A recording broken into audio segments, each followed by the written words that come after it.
너무 잘 알고 여러 번 들었던 말씀이지요. 이스라엘 백성들이 출애굽 땅에서 떠나서 홍해를 건너 이제 광야로 들어왔어요. 광야로 들어왔을 때 하나님께서 엘림에서 물을 먹이기도 하시고 마라를 쓴물을 단물로 바꿔서 먹이기도 하시고 그랬지만 광야를 계속 지나는 동안에 물이 없어서 원망을 합니다. 그럴 때 하나님께서 이제 반석을 쳐서 물을 먹게 해주시는데 거기가 르비딤이에요. 르비딤. 그래서 왜 아말렉이 뜬금없이 이스라엘 민족을 쳐들어왔느냐, 이제 그 배경을 우리가 좀 이해를 하면, 이 아말렉이라고 하는 민족은 이스라엘 민족이 홍해를 건너서 가나안 땅을 향해서 가고 있을 때 본진이 가는데 어디든지 힘 있는 사람들이 있는가 하면 약한 사람들이 있잖아요. 그럼 이 본진이 속도를 맞춰서 가고 있는데 이 힘이 약한 사람들은 따라와 가지를 못하는 거예요. 그럼 뒤로 쳐져요. 그러면 이 아말렉이 뒤로 쳐진 이 이스라엘 민족들을 덮치는 거예요. 그래서 약탈을 하는 거죠. 우리 왜 동물의 왕국에 보면 사자나 이런 밀림에서 초식 동물이 쫙 무리지어 가면 확 위협을 하면 뒤로 쳐지는, 약하거나 어리거나 한 것들을 잡아먹잖아요. 맹수가. 아말렉이 그런 짓을 했어요. 그러다가 르비딤에서 물이 없어 이 민족이 너무 힘들어한다라는 정보를 입수를 한 거죠. 그러니까 물이 없어 너무 힘들어하는 이스라엘, 지금 쳐들어가면 진멸시킬 수 있겠다 하고 이제 쳐들어오는 건데, 이 아말렉이 정보가 좀 늦었나 봐요. 그 사이에 하나님께서 모세로 하여금 반석을 쳐서 르비딤에서 물을 마시게 해주셨는데 그걸 모르고 그냥 쳐들어온 거죠. 그래서 이제 전쟁이 일어나는 겁니다. 근데 아말렉하고는요 계속 이렇게 견원지간이었던 것 같아요. 계속해서 원수로 지냈던 것 같아요. 나중에 사무엘이 사울 왕에게 명령할 때 뭐라고 그러죠? 어디를 진멸하라고 그래요? 그게 바로 이 아말렉이에요. 아말렉을 진멸해라. 근데 사울이 진멸하지 않고 좋은 것들을 끌어 가지고 왔다가 이제 관계가 안 좋아지고 그러잖아요. 바로 그 민족이 아말렉인데, 출애굽 여정 중에 르비딤에서 아말렉이 이스라엘을 침범합니다. 그러자 모세가 여호수아에게 여호수아와 함께 젊은이들을 전쟁터의 최일선으로 나가 싸우게 하고, 모세는 아론과 훌과 함께 높은 곳에서 전쟁터를 바라보며 기도를 하는 겁니다. 모세가 하나님께서 허락하신 지팡이를 손을 들고 기도하고 있으면 여호와 하나님께서 여호수아의 군대가 전쟁에서 이기게 하시고요, 그런데 모세가 손을 내리면 여호수아의 군대가 밀리고 아말렉이 이기는 거예요. 그래서 우리가 금방 읽었듯이 또 이미 잘 알고 있듯이 아론과 훌이 양쪽에서 기도를 도운 거죠. 손이 내려오지 않도록 양쪽에서 받쳐준 거예요. 그래서 손이 내려오지 않으니까 여호수아 군대가 아말렉을 쫓아낸 거죠. 아말렉을 진멸시킨 건 아니고 아말렉을 몰아낸 거예요. 쫓아낸 거예요. 전쟁은 여호수아의 군대가 한 것이지만 그 여호수아의 군대가 승리하게 된 비결은 모세의 기도에 있었다라고 하는 거죠. 근데 실제로 눈으로 보여지는 거는요, 이 성경에서 모세가 알고 있었기 때문에 모세와 아론과 훌의 이야기가 기록이 되어 있지, 일반인들은 그게 안 보여요. 전쟁터에서 여호수아 군대가 나가서 싸워서 이겼다 이것만 보이지, 높은 곳에서 모세가 아론과 훌과 함께 중보하며 기도했다 안 보여요. 그러나 모세의 중보 기도를 통해 여호와 하나님께서 능력으로 역사하신 줄 믿습니다. 그래서 중보 기도가 능력이라는 거예요. 보통 기도는 자기 자신을 위하여 간구하는 것에 머물러서 나의 필요를 구하지만, 중보기도는 바로 다른 사람을 위해 기도하는 것을 의미합니다. 기도의 무게중심이 나에게 있는 것이 아니라 다른 사람에게로 옮겨가는 거죠. 그래서 커다란 영적 패러다임의 전환이다, 이렇게 표현을 하고 있는 겁니다. 중보기도는 일반적으로 다른 사람을 위해 드리는 기도를 말하는데요, 하나님과 사람 사이에서 중보자가 되어 기도하는 것을 의미하는 겁니다. 그 사람이 미처 기도하기 어렵든지 너무나도 힘든 상황 가운데 있든지, 또 하나님이 이 영혼을 너무 사랑하시기 때문에 중간에 중보자로 하여금 이 사람을 위해서 기도하도록 요청하시는 거죠. 여러분, 기도학교 책에 보면 3가지를 정리해 놓고 있는데요, 중보기도는 반드시 응답되는 기도다. 왜 중보기도를 하면 반드시 응답된다고 할까? 성경에 기록된 기도가 응답되지 않는 이유 한 가지를 야고보서 4장 3절에서는 이렇게 말하고 있습니다. 함께 읽어볼게요. 시작. 구하여도 받지 못하는 것은 정욕으로 쓰려고 잘못 구하기 때문이라. 그러니까 욕심 때문에, 엉뚱한 것을 구하기 때문에 구하여도 얻지 못한다 그랬단 말이죠. 그런데 중보기도는 다른 사람을 위한 기도이기 때문에 내 욕심으로 기도하는 것이 아니란 말이죠. 다른 사람이 건강하고 다른 사람이 능력 있고 다른 사람이 활동적으로 일하도록 다른 사람을 위해서 중보하는 거니까 내 욕심이 거기에 포함되어 있는 게 아니라서 이것은 순전히 이타적인 기도니까 하나님이 들어 응답하시는 기도가 된다, 이렇게 표현하고 있는 겁니다. 예수님께서 70명의 제자들을 파송하셨는데요, 파송하시면서 이런 말씀을 하셨어요.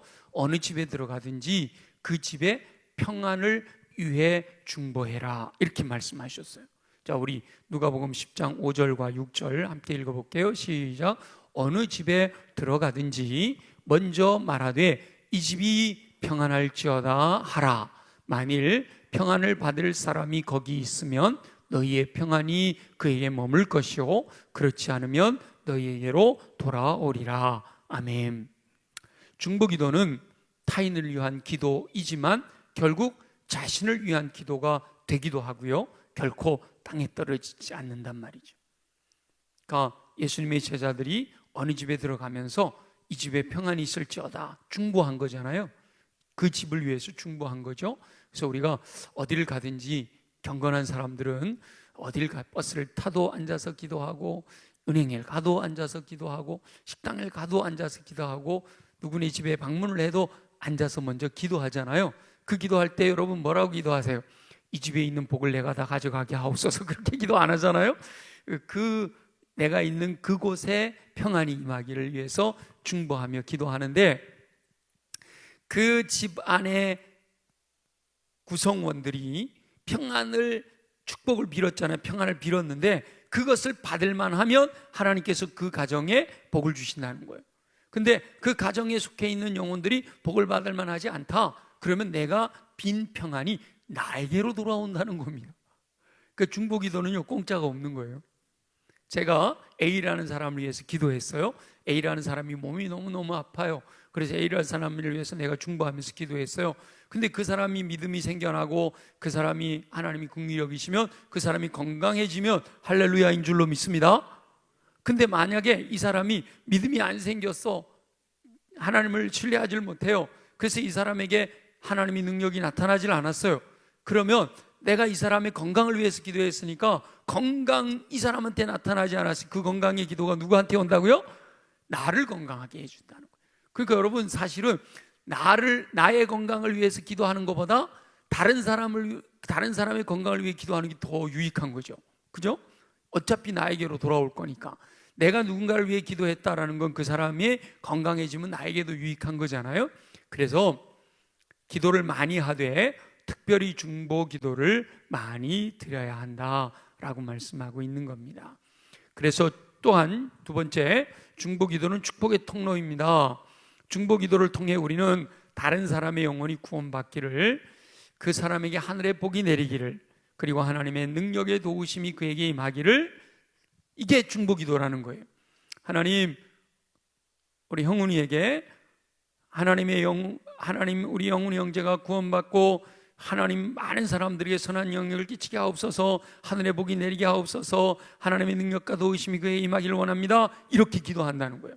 여기 구체적인 중보기도 제목을 세 가지를 표현하고 있잖아요. 믿지 않는 영혼은 그 영혼이 구원받기를 위해서, 믿는 영혼이라도 하나님의 복이 그에게 임하도록, 그에게 하늘의 하나님의 능력과 도우심이 임하도록 중보하며 기도할 수 있다는 거죠. 그래서 하나님은 기도라는 통로를 통해서 그에게 복을 주신다라는 거죠. 그래서 그 사람이 받을 마음 그 사람 받고, 그 사람이 받을 만하지 않으면 그 복이 누구에게로 와요? 내게로 온다는 거 아니에요. 일석이조잖아요. 그래서 기도하는 중에 구하는 모든 축복은 하나님께 바쳐지는 축복의 선언이고 하나님의 은혜가 내리는 축복의 통로다라고 말씀하고 있는 겁니다.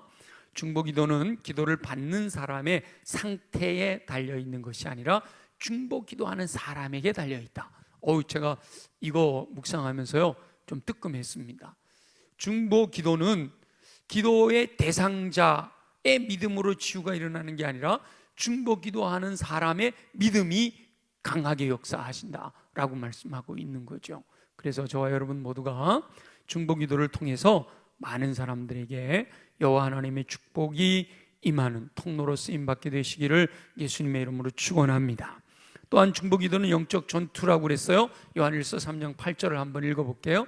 시작. 죄를 짓는 자는 마귀에게 속하나니 마귀는 처음부터 범죄함이라. 하나님의 아들이 나타나신 것은 마귀의 일을 멸하려 하심이라. 아멘.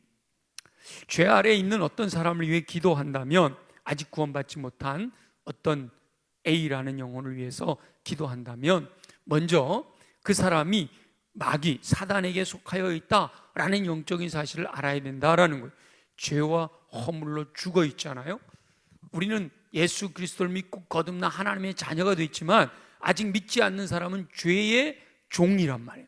죄의 종이라는 말은 사단의 자식이다, 이렇게 표현하고 있는 거죠. 악한 영의 영향력 아래에 있단 말이죠. 그래서 정말 믿지 않는 영혼을 위해서 중보하는 중보기도자는 먼저 사단에게 속한 영혼을 지키고 구하는 영적인 군사, 사단에게 속해 있는 그 영혼에게서 사단을 몰아내는 일을 먼저 해야 된다. 그래서 중보기도가 영적인 전투가 되어지는 거다라는 거죠. 우리가 A라는 사람만을 놓고 기도하는 것이기도 하지만, 그러나 그 A라는 사람을 묶고 있는 악한 영의 세력이 있기 때문에 그 악한 영의 세력과의 싸움이 되어진다는 거죠. 그래서 중보기도는 영적인 전투다. 그래서 기도를 통해 악한 영을 결박하고 영적 승리의 교두보를 구축한 다음에 이제 그 영혼에게 복음을 전하고 그에게 사랑을 나눌 때 그가 마음이 열려지고 예수 그리스도를 믿는 놀라운 역사가 일어난다라고 하는 거죠. 제가 여러 번 말씀을 드렸는데 일본에서는 복음 전하는 게 정말 어렵다고 그래요. 일본이 사실 우리나라보다 복음을 더 먼저 받아들였거든요. 근데 거기는 이 신들이 종류가 너무 많기 때문에 하나님도 그냥 그들 신들 중에 하나 이렇게 받아들이기도 하고 그런다는 거예요. 그리고 일본은 이렇게, 우리나라는 세습 이래가지고 말이 많지만 일본은 뭐든지 칼을 하나 만들어도 대대로 만들잖아요. 그죠? 300년, 400년 뭐 이렇게. 그래서 교회 목회도요, 대대로 하는, 그러니까 아버지가 하던 목회를 아들이 이어서 하는 경우가 참 많아요. 그래서 제가 속초에 있을 때 준이라고 불리는 일본 목사님을 극동방송에서 이렇게 투어하면서 모셔서 속초교회에서도 한번 말씀을 이렇게 부흥 집회를 한번 했는데, 그분이 그러는 거예요. 자기 아버지가 오랫동안 목회를 하셨대요. 예를 들면 한 3만 명 모이는 그런 작은 도시에서 한 30년 정도 아버님이 이렇게 오랫동안 목회를 하셨는데 교인이 30명을 넘지를 못하는 거예요. 30명도 적은 건 아니지만 그럼 넘지를 못하는 거예요. 그래서 이제 아버님이 연로하셔서 아들이 또 교회를 이어받았는데 어떻게 하면 교회를 부흥시킬까, 그런 이제 고민 가운데 기도를 하는데 하나님께서 이 영적인 세계의 이 도시를 사로잡고 있는 어둠의 권세를 향한 대적 기도를 먼저 해야 된다, 이런 감동을 주시더라는 거예요. 그래서 높은 곳으로 산 위로 올라갔다. 산 위로 올라가가지고 산 위로 올라가서 이 동네를 위해서 기도하는데 그 기도하다가 성령이 임하신 거예요. 성령이 임하시는 은혜를 경험하고 그 어둠의 권세 악한 영들과의 영적 전투를 하고 나서 복음을 전하니까, 전에는 그렇게 복음을 전하고 아무리 사랑을 베풀어도 마음을 열지 않던 사람들이 마음을 열고 교회로 오더라는 거예요. 그래서 그때가 벌써 한 17년, 8년 됐겠네요. 지금부터.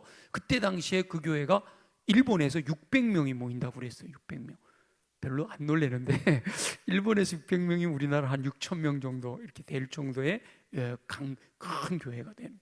그래서 전 세계를 다니면서 그 영적인 전투에서 어둠의 권세를 먼저 묶는 그런 영적 전투가 있어야, 그래서 어둠의 권세를 묶을 때 복음 사역이 승리를 할 수 있다라는 것을 전하러 다녔어요. 오늘 이 기도학교에서도 하나 예를 들어준 거 있잖아요. 개인적인 차원에서나 교회적인 차원에서 중보기도의 지원은 가장 중요한 영적인 동력이다, 이렇게 말씀하시죠. 그러면서 예를 들어주신 게 19세기 미국 대부흥을 가져온 찰스 피니. 제가 올해 우리 성령 대망예를 할 때 찰스 피니 함께 나누면서 찰스 피니에게 임하신 성령님 우리에게도 임하기를 원합니다 기도했었잖아요. 표정들이 그랬었나. 그럼에도 하나님은 은혜를 주실 줄 믿습니다. 그 찰스 피니가 그렇게 강력한 미국의 2차 대부흥, 2차 대각성의 강력한 원동력이 될 수 있었을 것에는 찰스 피니 자체가 성령으로 충만하여 성령의 권능을 받은 것도 있지만 든든한 기도의 동력자가 있었다라고 하는 거예요. 다니엘 내쉬라고 불리는 이 기도의 동력자가 있었다는 거죠. 그 찰스 피니가 성령 충만하고 복음을 전하면 사람들이 막 변화가 일어나고 능력이 나타나고 성령이 임재하시는데, 뉴욕 부근에서 목회를 하던 다니엘 내시가 하나님께서 나를 찰스 피니 집회를 위한 중보 기도자로 부르시는구나 라고 감동을 받고, 이제 찰스 피니가 집회를 하러 가면 집회 계획이 세워지잖아요. 그럼 집회가 이루어지기 전에 먼저 이 내시가 그 도시로 들어가는 거예요. 그 도시로 들어가서 하나님의 허락하신 장소에서 이 찰스 피니가 오게 되는 그때에 성령이 강력하게 임하시고 와서 놀라운 사역들이 일어나도록 어둠의 권세를 묶는 중보 기도 사역을 먼저 했다라는, 먼저 들어가서 실제로 이 세계적인 부흥사, 세계적인 하나님께 쓰임받는 이렇게 대형 집회를 하는 분들은요, 예를 들어 5월 5, 6, 7 이렇게 부흥 집회가 날짜가 잡혔다 그러면 중보기도팀이 먼저 들어와요. 2달, 3달 먼저 들어와 가지고 그 집회를 하게 될 그 장소를 밟기도 하고, 그 집회를 할 장소에서 어둠의 권세들이 틈타지 못하도록 계속해서 중보하면서 기도를 하는 거거든요. 이 내쉬 목사님의 그런 중보기도가 중심이 돼서 찰스 피니 목사님의 집회가 더 놀라운 능력으로 역사되어졌다라는 거죠. 그리고 피니가 어려움이 있을 때마다 이 내시 목사님에게 나 이런 어려움이 있어요, 중보해 주세요, 그렇게 부탁을 하면 내시가 더 집중적으로 기도에 몰입함으로 그 어려운 문제들이 해결되고 말이죠. 바로 미국의 2차 대부흥 운동이 찰스 피니의 사역으로 이루어졌지만 보이지 않는 곳에 다니엘 내시 목사님의 중보 기도가 있었다라는 거예요. 이와 같은 중보 기도는 소리 없이 지옥의 문을 부수고 세상을 움직이는 하나님의 든든한 통로가 된다라고 말씀하셔요. 지난주에 제가 우리 하적교회 가서 복음을 전하는데 아마도 우리 교회 성도들 중에 그것을 기억한 분들이 저를 위해서 중보기도 많이 하신 줄로 믿습니다. 그래서 그 힘으로 또 승리하고 돌아올 수가 있었던 거죠.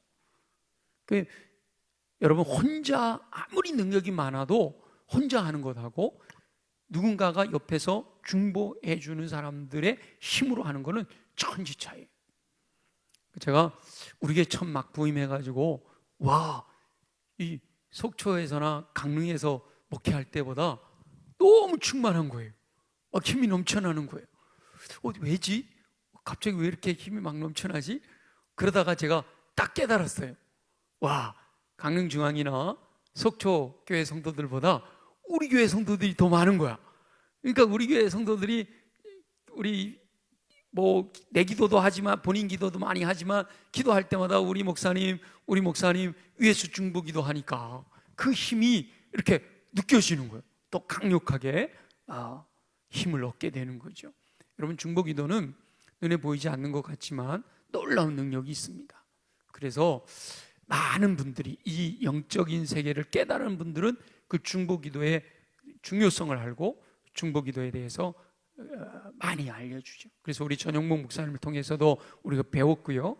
그 전용목 목사님이 또 누구에게 배웠냐면 피터 와그너라고, 지금은 신사도라고 하는 것 때문에 조금 이렇게 곁길로 간 것처럼 보이지만 이 교회 성장학으로 피터 와그너만큼 이렇게 강력한 영향력을 20세기에 그만큼 영향을 끼친 사람들 드물 정도로 강력한 영향을 끼쳤어요.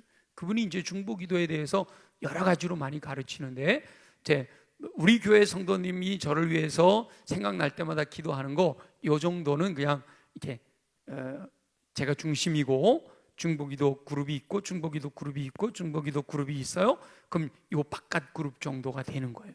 근데 특별한 일이 있을 때 우리 함께 중보합시다 하고 하는 그룹은 요 두 번째 그룹 정도가 되고요. 요 가운데 있는 그룹 정도는 그야말로 목숨 걸고 생명 걸고 기도하는 중보자들을 의미해요.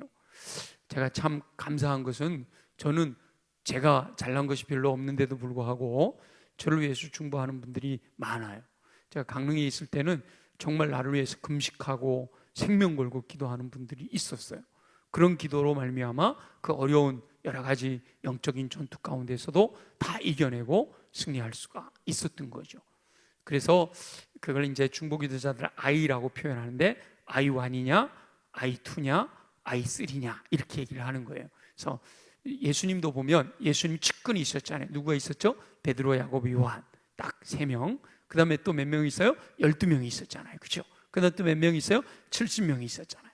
이렇게 예수님을 보좌하는 제자들처럼 정말 영적인 사역을 감당함에 있어서 내가 I1이 되겠다, I2는 돼야지, 적어도 I3는 되겠다, 이런 마음가짐을 가지고 중보하면서 기도하면 놀라운 역사들이 일어나는 거죠. 그래서 우리가 늘 중보기도 하고 있으니까 여러분, 우리 특별히 저를 위해서만이 아니라 우리 사역자들을 위해서 여러분들이 힘껏 중보하면서 기도하면 하나님의 계획하신 가운데 놀라운 역사가 일어나게 될 줄 믿습니다. 포기하지 말아야 돼요. 창세기 18장에 보면 아브라함이 하나님과 만나는 장면이 나와요. 하나님께서 소돔과 고모라로 천사들을 보내고 아브라함을 불러요. 아브라함, 내가 다른 사람도 아니고 아브라함에게 이걸 숨길 필요가 있겠냐, 내가 너한테 얘기하는데 지금 소돔과 고모라가 너무 죄악이 가득해서 그 소리가 내 귀에 들려서 천사들이 가서 실제로 그러면 내일 이 소돔과 고모라는 불로 멸망하게 될 거야, 이걸 말씀하신 거예요. 제가 열매 맺는 삶에 대해서 경청, 각성, 그리고 수용, 요거 얘기할 때, 요 각성할 때 요 얘기를 제가 여러 번 하는데요. 창세기 18장 22절부터 33절까지 나오는 이야기 속에서 하나님께서 아브라함을, 그냥 하나님 소돔과 고모라가 죄악 때문에 멸망할 것 같으면 뭐 굳이 아브라함과 얘기할 거 뭐 있어요? 그냥 멸망시켜버리면 되잖아요. 근데 특별히 아브라함에게 내가 너에게 요 얘기를 꼭 해주고 싶어 이러면서 이렇게 대화를 하신 이유는 뭔가 아브라함에게 원하시는 게 있단 말이에요. 원하는 마음이. 그래서 아니나 다를까 아브라함이 하나님, 의인과 악인을 한꺼번에 멸하시려고 하십니까? 아니지. 그래? 그래요? 그러면 혹시 하나님, 이 소돔과 고모라에 의인이 50명이 있으면 그 50명으로 인해서 그들을 용서해 주실 수 있나요? 이게 이제 중보기도가 시작이 된 거죠. 그러니까 하나님께서 그래, 50명이 있으면 용서하지. 여러분 다 아시잖아요. 그래갖고 10명까지 왔단 말이죠. 10명까지 왔는데 저는 그래서 요 10명 있는 데서 제가 깨달은 것은 소돔과 고모라가 의인 10명이 없어서 망했구나. 내가 의인이 돼야지. 그래서 제가 목회 안 하겠다고 하나님께 막 대들 때 하나님께서 니나 잘해 그러셔가지고 제가 알겠습니다 하고 내려와서 우리 수원교회로 오게 된 거거든요. 뭐 여러분 여러 번 들으셔서 아시는 분들도 있으니까. 그런데 강릉에서 목회하다가 중보기도에 대해서 하나님께서 감동을 주시는데 어떤 마음이 드는가 하면 아브라함이 왜 10명에서 멈췄을까? 아브라함이 너무 죄송했잖아요. 50명에서 45명, 30명 너무 죄송한데 제가 이번만 말씀하리이다 10명 있으면 이러잖아요. 근데 사실은 중보기도는요 이렇게 하나님과 흥정하는 게 아니에요. 흥정하면 안 돼. 이게 지금 아브라함은 하나님과 흥정하고 있잖아요. 50명, 45명 무슨 옷 가격 깎는 것도 아니고 말이죠. 그죠? 근데 이 말씀을 통해서 저와 여러분에게 깨닫기를 원하시는 거예요. 중보기도는 만약에 그렇게 깎아 내려갔으면 아브라함이 어차피 50명에서 10명까지 내려올 동안에 체면 다 구겼잖아요. 그렇죠? 그러면 뭐 어디까지 내려갔어야 될까요? 한 명이라도 이랬으면 만약에 롯은 물론 의인이 될 수는 없는 존재이긴 하지만 그래도 하나님의 긍휼하심에 따라서 롯은 의인으로 인정받아 구원을 받았잖아요. 그렇다면 롯 한 명만 있어도 그랬으면 소돔과 고모라가 망했을까? 이 생각이 들었고요. 근데 더 놀라운 것은 하나님은 한 명이 아니라 한 명도 없을지라도 소돔과 고모라에 의인이 한 명도 없을지라도 하나님 그 소돔과 고모라에 있는 그 영혼들을 불쌍히 여기셔서 그들을 멸하지 마시고 구원해 주시옵소서 라고 기도하기를 원하시는 거예요. 들으시는 건 하나님이 행하시는 것은 하나님이 하시는 거지만 중보 기도자에게 요구하는 마음은 그 마음이에요. 아멘이죠? 그러니까 여러분 예를 들어서 우리가 대통령을 위해서 기도하잖아요. 대통령을 위해서 기도하고 있는데 속상해. 이 지지율이 말이야 20%도 안 되니 이게 무슨 국민을 대표하는 대통령이야? 그 판단은 누가 하시는 거예요? 하나님이 하시는 거고 우리는 중보할 때 뭐라고 중보해야 돼요? 하나님 이 대통령이 하나님의 능력이 장중에 하나님 깨닫게 하시고 우리가 해야 될 것은 하나님의 긍휼하심을 따라 불쌍히 여겨주시기를 구하는 거예요. 여러분 자녀들이 아니면 여러분 주변의 친구들이 아주 윤리적으로나 도덕적으로나 하는 짓거리 보면 개차반이요 정말 아무리 기도해도 안 될 것 같아. 그럼 포기하지 마시고요 뭐 해야 돼요? 그럼에도 불구하고 하나님 긍휼히 여겨 주시옵소서 기도해야 된다라는 거예요. 제가 그래서 속초교회에 있을 때 그렇게 중보기도를 했고 우리 교회 와서도 전용복 목사님 모셔서 중보기도 학교를 하기도 하고 그래서 지금 우리 교회에 여러 중보기도 팀들이 있어가지고 중보기도를 하고 있잖아요. 어느 정도 이제는 좀 자리 잡아가고 있는데 저는 전 성도가 함께 그렇게 중보하기를 원하는 거예요. 예수 그리스도의 마음은 하나님의 마음이잖아요. 하나님의 마음을 품게 되면요 아무리 약한 죄인도 긍휼히 여길 수 있는 마음이 생겨요. 그걸 위해 중보할 수가 있게 된단 말이죠. 물론 깨닫는 것은 그 다음 한 단계 더 가지만 중보기도에 대해서는 여기까지. 한 명도 없지만 긍휼히 여겨주시기를 위해서 간구했더라면 소돔과 고모라는 구원받았을 수도 있지 않았을까. 그리고 중보기도 그러면 에스겔 선지자의 말씀을 넘어서면 안 되죠. 우리 에스겔 22장 30절을 한번 볼게요. 다 같이 한번 읽어볼게요. 시작. 이 땅을 위하여 성을 쌓으며 성 무너진 대를 막아서서 나로 하여금 멸하지 못하게 할 사람을 내가 그 가운데서 찾다가 찾지 못하였으므로. 하나님께서 지금 에스겔에게 하시는 말씀이에요.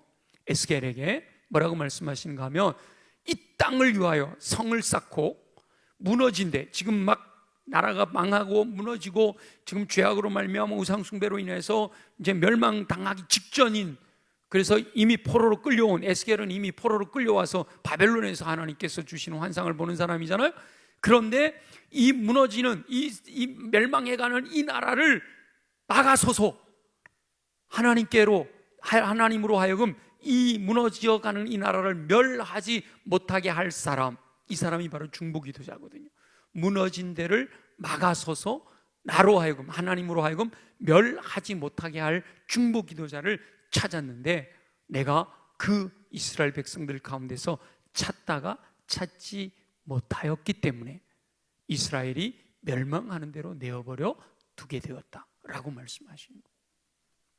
그러니까 가정이나 또 저와 여러분들이 속해 있는 공동체나 이런 무너지고 힘들고 어려운 그런 상황 속에서 하나님께서 그 범죄로 말미암아 그 잘못한 것으로 인해서 하나님을 거역하는 것으로 말미암아 하나님이 하나님이 징계하시려고 내리치시려고 하실 때, 하나님과 그 사람 사이에 가로막고 서서, 주님 차라리 저를 죽여주시옵소서, 저 영혼을 불쌍히 여겨 구원하시고, 나는 이미 구원받은 존재잖아요, 나는 이제 죽어도 좋사오니 나를 죽이시고 저 영혼을 구원하여 주옵소서 라고 하나님의 진노를 막아설 사람을 찾으시면 이 영혼을 구원해 주시겠다라고 약속하시는 거예요. 여호와 하나님께서 멸하기로 작정하셨어도 막아서서 기도하는 자가 있으면 뜻을 돌이키실 수도 있다라는 거예요. 여러분, 성경에 보면 하나님께서 징계하시려고 계획하셨다가 중보자로 말미암아 또는 하나님의 긍휼하심으로 인하여 뜻을 돌이키신 경우가 굉장히 많아요. 여러분, 히스기야 왕 같은 경우가 이사야 선지자가 가서 하나님께서 너 죽는다 그랬다, 왕이시여 죽는다고 했습니다. 그리고 돌아섰는데 히스기야가 하나님께 회개하고 간구하니까 이 히스기야가 왕궁에서 왕에게 그 하나님의 메시지를 전하고 돌아가면서 성을 다 지나가기도 전에 다시 하나님의 계시가 이사야에게 임하여서 돌아가라, 내가 15년을 연장시켜 주겠다라고 뜻을 돌이키시잖아요. 출애굽기 32장 14절 한번 볼게요. 다 같이 시작. 여호와께서 뜻을 돌이키사 말씀하신 화를 그 백성에게 내리지 아니하시니라. 출애굽 당시에 이스라엘 백성들이 범죄하잖아요. 요즘 우리가 묵상하고 있는 내용인데, 막 모세가 지금 막 시내산에 올라가서 성막에 대한 걸 막 지금 받고 있는 중인데, 바로 이어지는 본문에 보면 그 40일을 산에 있는 동안에 이스라엘 백성들이 황금 송아지 만들어 놓고 막 이게 하나님이다 이러고 막 섬기니까 하나님께서 말씀하시잖아요. 의로우신 하나님, 이스라엘 이 민족을 진멸하고 모세 너로 하여금 새로운 민족을 형성해서 하나님의 나라를 이루어가겠다. 그럴 때 모세가 하나님 앞에 엎드려 중보하잖아요. 하나님의 약속, 하나님께서 이 백성들을 능력으로 이끌어내셔가지고 여기서 죽게 하시면 이 이방 민족들이 하나님이 살아계시다고 느끼지 못할 거 아닙니까? 이러면서 이제 하나님의 약속을 부여잡고 하나님을 향하여 이 민족을 긍휼히 여겨주시도록 모세가 여호와 하나님의 진노를 막아서자 여호와 하나님께서 뜻을 돌이키셔서 말씀하신 화를 그 백성에게 내리지 아니하셨다라고 하는 거잖아요. 그래서 중보기도가 가장 강력한 것은요, 위기의 순간에 강력한 힘을 발휘합니다. 너무 어려운 이 위기의 순간을 A라는 사람이 위기의 순간, A라는 공동체가 위기의 순간에 있을 때 이 사람을 위하여, 이 공동체를 위하여 중보하는 중보자들로 인하여 하나님께서 이 위기로 말미암아 겪게 될 화를, 하나님의 뜻을 돌이키셔서 화를 내리지 아니하시는 역사를 이루신다는 거죠. 위기를 당한 상황이나 위기를 당한 사람을 그 위기에서 벗어나게 하는 힘이 있단 말이에요. 그래서 아까 말씀드렸던 요 A라는 사람의 중보자들, 특별히 I1이라고 불려지는 중보자들은요, 이분을 위해서 늘 기도하거든요. 늘 기도하면 성령께서 이분이 지금 위기를 당했다라는 걸 알게 해주신다는 거예요. 자다가도 깨어나서 불안한 마음이 생기면 그를 위해서 중보하고 마음이 편안해지면 잠을 잔다. 여러분, 밤중에 불면증 때문에 고생하는 분들이 많은데, 불면증으로 깨어나는 것 중에 물론 갱년기 때문에 깨어나기도 하고 근심 걱정 때문에 깨어나기도 하지만 하나님이 영적으로 깨우시는 수도 있어요. 그럴 때는 뭐 해야 돼요? 왜 깨우셨을까? 누굴 위해 중보하라고 이 시간에 깨우셨을까? 여러분, 그거 갖고 중보하면서 기도하면 그 시간에 위기를 당한 그 영혼을 그 위기로부터 구원하는 중보 기도의 능력이 나타나게 될 줄로 믿습니다. 여러분, 그런 경험들, 그런 간증들을 뭐 전하려면 한도 끝도 없어요. 너무너무 많아요. 이와 같이 위기 순간에 강력한 힘을 발휘하기도 하고요, 더 나아가서 축복하며 기도할 때 A라는 사람을 위해서 미리 하나님 이 영혼을 축복하셔서 하나님의 나라를 위해서 하나님이 기뻐하신 뜻대로 사용하여 주시옵소서. 찰스 피니를 위해서 그 교회 집사님들이 계속해서 그룹을 지어갖고 중보하면서 기도할 때 그의 마음에 갈급함이 생겨나고 하나님을 향한 간절한 기도를 통해서 성령이 임하신 것처럼 이렇게 축복하며 기도할 때 기도의 대상자가 여호와 하나님께로부터 복을 누리는 능력이 있어요. 그러니까 중보기도는 크게 위기 중보가 있고요, 축복 중보기도가 있는 거예요.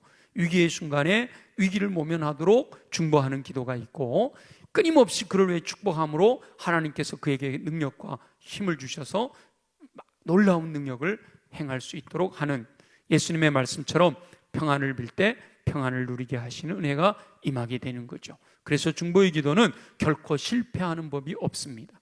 그러니까 기도를 많이 하는 것 좋다고 계속 얘기하고 있잖아요. 더욱더 중보의 기도를 드려라 라고 말씀하고 있는 겁니다. 감사하게도 우리 교회가 중보기도 팀이 운영이 되고 있잖아요. 화요일날 오전에 2팀, 저녁에 1팀, 수요일날 오전에 1팀, 그리고 목요일날 오전에 1팀, 또 금요일날 우리 또 함께 중보하고 있고, 토요일날도 서장대에 올라가서 기도하는 기도팀, 저녁에 주일을 위해 중보하는 중보팀, 그리고 또 주일에 2부 예배 기도팀, 3부 예배 기도팀, 계속 여러분은 내가 중보 기도 안 하면 우리 교회 그런 중보 기도팀이 있는 줄도 몰라. 그러나 중보 기도하는 분들은요, 그 시간이 되면 꼭 위해서 기도하고 거기서 놀라운 응답들이 나타나고 있는 줄로 믿습니다. 또 아직까지 응답이 없었더라도 여호와 하나님께서 들으시고 반드시 응답하시는 은총으로 채워주실 줄 믿습니다. 혼자 스스로도 중보자가 될 수 있어요. 근데 더 중요한 것은요, 2-3 사람이 내 이름으로 모인 곳에 나도 그들 중에 있느니라. 2 사람이 땅에서 합심하여 기도하면 하늘에서 들으신다 그러시잖아요. 그래서 마음을 모으는 중보는 더 힘이 있단 말이죠. 예수님이 함께 하셔서, 예수 이름으로 모여있는 그곳에 예수님이 함께 하셔서 우리가 기도하는 기도를 들으시고 그 기도대로 역사하시는 거죠. 저와 여러분은 기도하되 중보의 기도에 힘쓰므로 중보의 기도에 응답하시는 은총을 누리며 승리하는 삶을 사시기를 예수님의 이름으로 축원합니다. 내년에도 중보 기도에 대해서는 계속 강조를 할 거예요. 여러분들이 교회 안에 중보 기도 팀이 이렇게 다 있어요. 또 병 환자를 위한 기도, 또 봉사자를 위한 기도, 또 선교사님들을 위한 기도, 이렇게 여러 가지 주제를 가지고 사역자들을 위한 기도 이렇게 기도하고 있는데, 여러분들이 또 이런 영역의 기도도 있어야 되겠다. 그럼 또 여러 기도팀을 만들 수가 있어요. 나도 그 기도팀에 함께 동참하고 싶다. 이렇게 해서 내년도에도 우리 끊임없이 주님의 나라가 이루어질 때까지 기도 특공대, 중보기도 특공대들이 있어서 급할 때는 금식하면서 기도하고 막 철회하면서 기도하고 그렇게 기도할 수 있는 그런 분들이 더, 근데 이건 억지로 시켜서 해서는 안 되거든요. 성령님이 감동 주셔서 자원함으로 할 수 있어야 되는 거예요. 그래서 놀라운 사역자들은요, 그렇게 주변에 생명 걸고 중보하는 중보자들이 어디나 다 있어요. 그래서 우리 교회가 정말 100주년을 바라보는 우리 교회가 하나님의 영광을 나타내는 놀라운 역사가, 그래서 중보기도 할 때 기도자에게도 공급하시는 하늘로부터 내리신 축복이 넘쳐나는 저와 여러분 되시기를 예수님의 이름으로 축원합니다.